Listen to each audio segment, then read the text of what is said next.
Alright guys, Coopatack here. At the firing range, I got a few rounds loaded up into my hopper.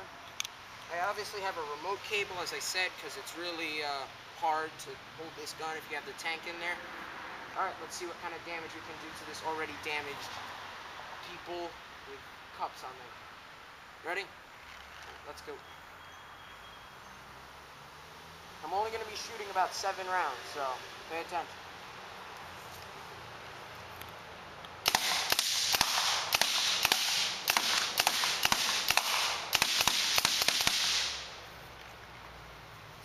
As you can see, it does pretty bad damage to that target.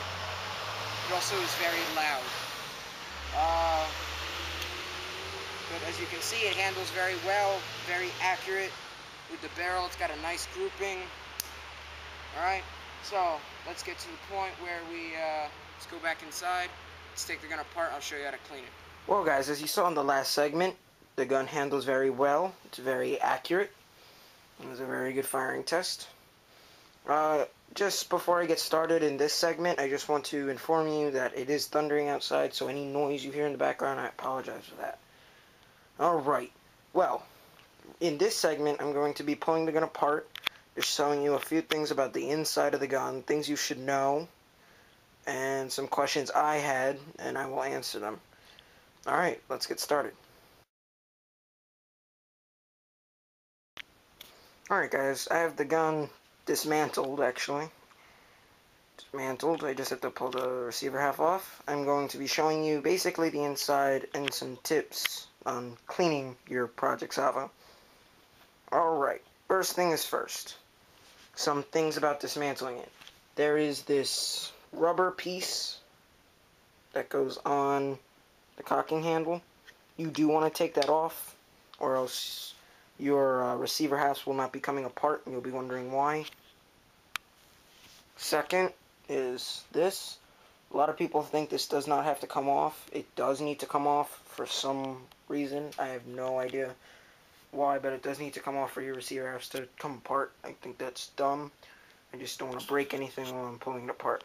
Alright, well, let's pull this off and see the insides. Alright, well, here are the insides of the Project Salvo. First, you have this. This part is the grooves that hold your stock in. It works pretty much any stock for 98 custom. It's basically 98. You put it in. Alright. There's grooves there. You see there's grooves on the stock. You just line them up. And then there's an O-ring. This O-ring is not it's not like you have to have it perfect against there, but the O-ring is in fact for, like, it's not an O-ring, it's more of a buffer, so your cocking handle doesn't keep slamming into your stock. Okay. Here we have, obviously, the firing piston. You have this thing. I don't know exactly what it's called, but it keeps more than one ball going into the chamber. You have your grip.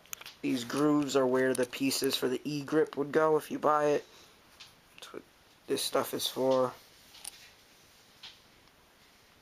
You have, obviously, the stock. Alright, some tips on cleaning this. I suggest that each time you play, for like a really long time, you pull it apart like this. Just check all the components, make sure everything's working properly. There's no paint in there. Alright. This piece is very important. This piece is the lever for your hopper. Okay? There is a pin, actually, on the other half. This pin right here. One second, let me take that off. Alright, sorry about that. Here's that pin. You want it on this side. That spring will in fact fly out. That spring, there's a spring. It's not really a spring, it's like a U-spring. It's very important. It's what keeps the lever going up and down and stuff like that. You do to put this in is you have the indented part. Whoops, sorry. you have the indented part facing that way. And you put it in just like this.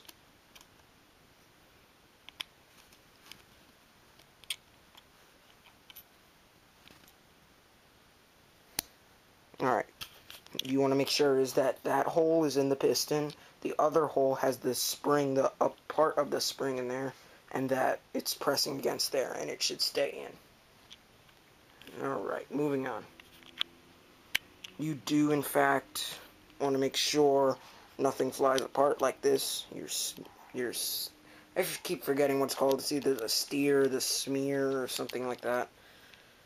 Anyway, you want to keep that from flying off. There's a pin that the, whatever it's called, that it holds in that. You want to make sure that doesn't fly out either. If it does, just put it back in. It's no big deal. It's not like it's held down with glue. You do want to put this back in. Make sure it's orientated correctly. And the spring.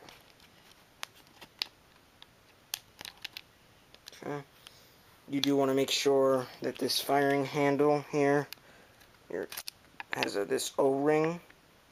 You want to make sure you keep it lubed as well. If it does not have that O-ring, it's not going to work properly.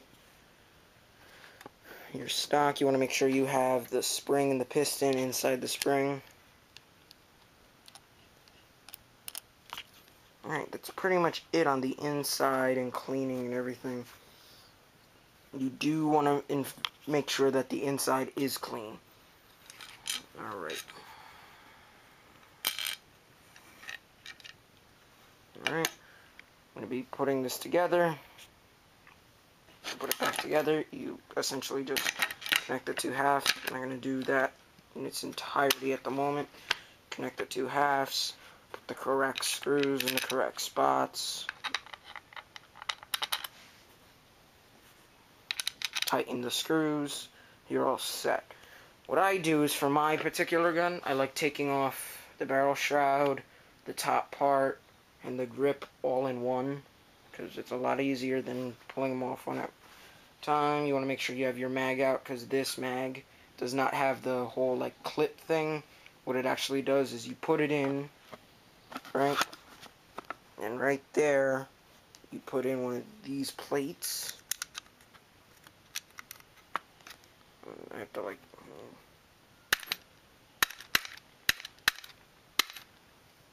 there we go, it's in.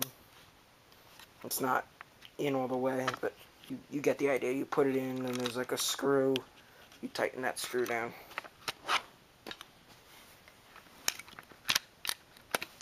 take care of that later. Alright, well, this has been a review, firing test, and dismantling of the Project Salvo. I really hope this was helpful to you. I had no reference guide when I was building my Project Salvo. I really hope this is helpful to you, and I hope to get maybe some video responses on your gun, or comments. Please leave comments or video responses, and subscribe, please. That would really help me out. And thank you.